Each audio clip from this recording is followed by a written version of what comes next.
போதை அடிமைகள், மன இறுக்கத்தால் மனம் தளர்ந்தவர்கள், செல்போன் தொடுதிரைகளில் மூழ்கி கிடப்பவர்கள், இவர்களிடம் மாற்றம் ஏற்படுத்துவதற்காக கோவை அரசு மருத்துவக் கல்லூரியில் சிறப்பு மறுவாழ்வு மையம் தொடங்கப்பட்டுள்ளது.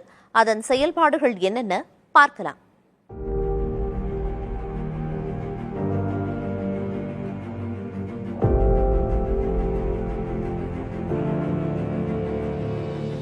மது பழக்கத்தால் ஏற்படும் மன உடல் ரீதியிலான பாதிப்புகள், பணிச்சுமையால் ஏற்படும் மன இறுக்கம், ஆன்லைன் விளையாட்டுகளுக்கு அடிமையாதல், இவ்வாறான பிரச்சனைகளில் சிக்கி தவிப்போரின் எண்ணிக்கை நாளுக்கு நாள் அதிகரிப்பதாக மருத்துவ வட்டாரங்கள் தெரிவிக்கின்றன.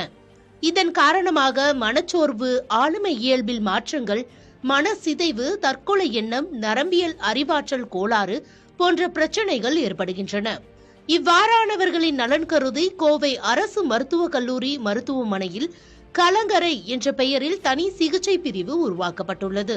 20 படுக்கைகள் கொண்ட இந்த மையத்தில் ஆண்களுக்கு 15, பெண்களுக்கு 3 மற்றும் குழந்தைகளுக்கு 2 என்ற விகிதத்தில் தற்போது ஒதுக்கப்பட்டுள்ளன.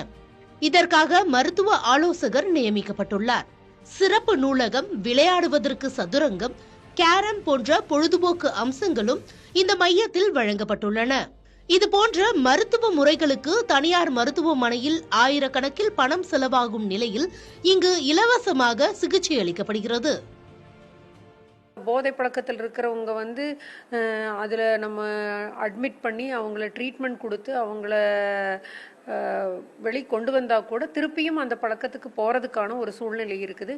இந்த சூழ்நிலையில் நம்ம அவங்கள எப்படியெல்லாம் அணுகணும், அதாவது அவங்கள திருப்பியும் அந்த மாதிரி சூழ்நிலைக்கு போகாமல் இருக்கிறதுக்கான கவுன்சிலிங் கொடுக்கறதுக்கு நம்மளுக்கு சைக்காலஜிஸ்ட் அண்டு சோஷியல் ஒர்க்கர் அவங்கெல்லாம் நம்ம அப்பாயின்மெண்ட் பண்ணியிருக்கிறோம்.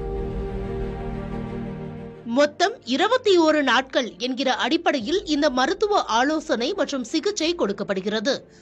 ஆன்லைன் விளையாட்டுகளுக்கு அடிமையான குழந்தைகளுக்கும் மருத்துவ ஆலோசனைகள் மற்றும் சிகிச்சைகள் வழங்கப்படுகின்றன. குழந்தைங்களுக்கு மெயினாக பார்த்தீங்கன்னா அவங்க இன்டர்நெட்டு கேமுக்கெல்லாம் அடிக்ஷனாக வர்றாங்க. அந்த அடிக்ஷன் வரும்போது அவங்க அதுலேயே மூழ்கி போயிடுறாங்க. மூழ்கி போகும்போது அவங்களுக்கு வேறு ஆக்டிவிட்டீஸே இல்லாமல் இருக்குது. ஒன் திங் பார்த்தீங்கன்னா அதனால அதுலேயே விளையாடிட்டு இருக்கிறதுனால மற்ற ஆக்டிவிட்டீஸ் விளையாடுறது அதெல்லாம் இருக்கிறதில்ல. ஒபிசிட்டி கூட, சைல்ட்ஹுட் ஒபிசிட்டி வரலாம். மோரோவர் அவங்க படிப்பில் கவனக்குறைவாக இருக்கலாம். இந்த மாதிரி தாட்ஸ் வரும்போது அவங்களுக்கு அது இல்லாமல் இருக்க முடியறதில்ல சில குழந்தைகள்னால. அதனால டிப்ரெஷன், அதையும் மீறி பேரண்ட்ஸ் வேண்டாம் அப்படின்னு சொல்லி எடுத்து வச்சாங்கன்னா அதனால டிப்ரெஷனுக்கு போகிறாங்க, அரகண்டாக மாறிடுறாங்க. இந்த மாதிரி ஒரு சூழ்நிலையெல்லாம் வருது.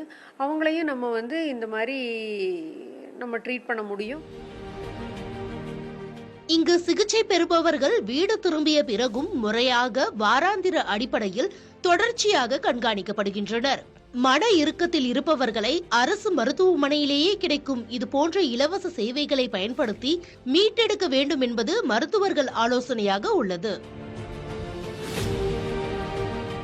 புதிய தலைமுறைக்காக ஒளிப்பதிவாளர் தீபனுடன் செய்தியாளர் பிரவீன்.